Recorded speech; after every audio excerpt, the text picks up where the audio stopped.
Bonjour, bienvenue sur cette quatrième étape, la plus courte de ce tour, mais pas la moins intéressante.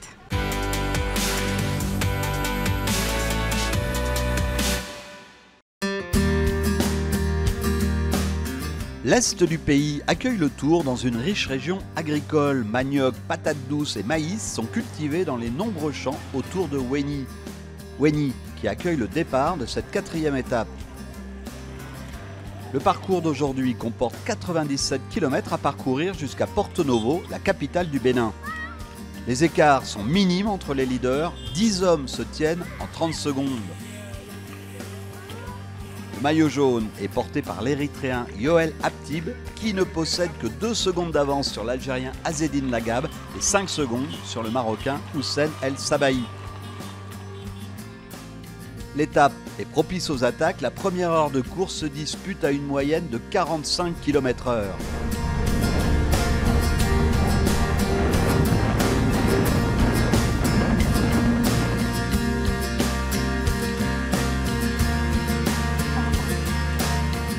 Aptib, bien calé dans la roue de ses coéquipiers, essaye de contrôler la course. Marocains et Algériens sont prêts à bondir sur leur proie. À la mi-course, on enregistre plusieurs crevaisons, dont celle du Français Victor Lebon, vainqueur de l'étape d'hier. Lebon reprendra très vite sa place dans le peloton. Devant, le Marocain El Arbaoui tente l'échappée avec l'Algérien Mimouni. Les deux hommes se disputent le premier sprint intermédiaire. El Arbaoui l'emporte avec Mimouni dans sa roue. Et c'est son compatriote Ed Dormi qui règle le peloton. Les deux hommes de tête s'entendent mais ne creusent pas d'écart. Ils se présentent ensemble au deuxième sprint, une centaine de mètres devant le peloton. Mimouni ne dispute pas le sprint à El Arbaoui.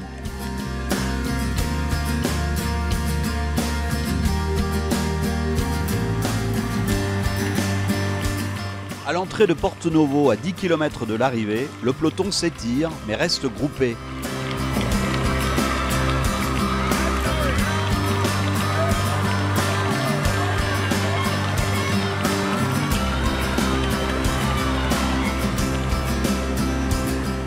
C'est le Français Victor Lebon qui attaque en tête le dernier virage avant la ligne droite finale. Le maillot jaune est aux avant-postes, mais ses poursuivants aussi.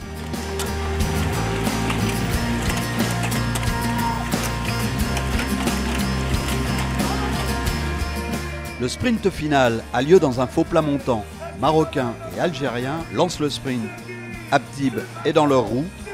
Et c'est Yassine Hamza, le sprinter algérien de 27 ans, qui jette son vélo et l'emporte devant l'Allemand Leslie Lours et le Marocain El Dormi. Aptib sauve son maillot jaune. Beau travail d'équipe pour l'Algérie qui a su emmener son sprinter jusqu'à la ligne. C'est tout juste, hein? Ouais, parce que j'ai lancé le sprint un peu loin et ils vont de face, tu sais, ils sont tous derrière moi. Et surtout après le virage, dernier rond-point, il a fait une cassure, il y a quelqu'un qui a attaqué, ils m'ont arrêté. Ils sont sortis derrière, j'ai fait l'effort. Après j'ai recommencé le sprint, ça a été dur, j'étais au sec. Mais alhamdoulilah, Le suspense est total avant la dernière étape demain. Le maillot jaune d'Aptib ne tient qu'à un fil.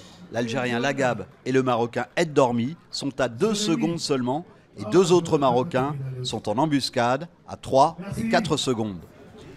Je vous propose maintenant une rencontre avec un couple de restaurateurs un petit peu particulier.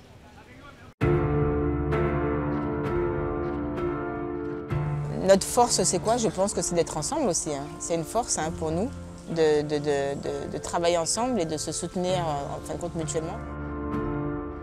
Myriam la Martiniquaise et Guy le Béninois partagent la même passion pour la cuisine. Ici, quand vous regardez la table, vous avez des produits qu'on trouve aussi en Martinique. Le goût est le même, mais c'est la préparation qui diffère. Là, aujourd'hui, on va faire un colombo de poulet qu'on va préparer, que j'ai commencé l'assaisonnement. Et après, on fera un poulet boucané. Donc c'est fumé, parce que nous, notre spécialité ici, c'est le fumé. On est là pour transmettre. Donc on transmet tout à fait le savoir de la cuisine antillaise. Et c'est vrai, effectivement, c'est comme une partition à 4 mains.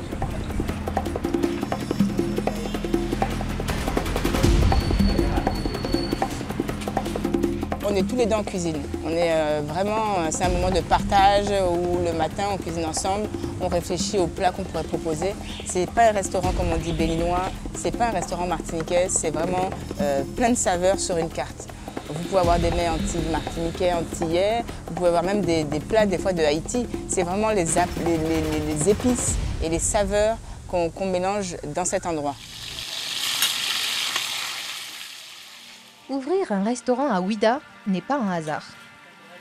En fait, quand on a pris la décision de venir au Bénin, et d'autant plus Ouidah, comme vous avez la route des esclaves qui se trouve dans cette ville, mais c'est vrai que revenir ici, finalement, c'était vraiment revenir aux sources. En fait, ces petits fagots de canne à sucre vont servir à donner un goût fumé et sucré à la viande. Notre spécialité vraiment ici, c'est vraiment le fumé. C'est typiquement antillais de fumer de la viande avec de la canne à sucre. Pendant environ 1 heure, 45 minutes, tranquillement, même des fois ça peut prendre plus de temps, ça va boucaner. Donc la fumée va commencer à se diffuser et ça va donner une belle couleur caramélisée à la viande. Malgré les difficultés, Myriam et Guy partagent avec tous leur bonheur de cuisiner au quotidien.